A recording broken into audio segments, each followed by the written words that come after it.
BNP যদি বেশি বাড়াবাড়ি করলে আবার জেলে পাঠিয়ে দেবো, কোনো চিন্তা নেই। যে বেশি বাড়াবাড়ি করলে বলে খালেদা জিয়াকে আবার জেলে পাঠাবে। প্রিয় ভাই বোনেরা, খালেদা জিয়া আমার মা, আমি তার সন্তান।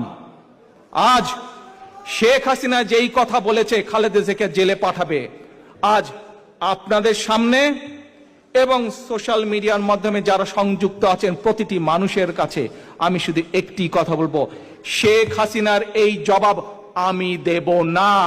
শেখ হাসিনার এই জবাব আমি বিশ্বাস করি দেশনেত্রী খালেদা জিয়া হচ্ছেন গণতন্ত্রের নেত্রী, বাংলাদেশের সাধারণ মানুষের নেত্রী।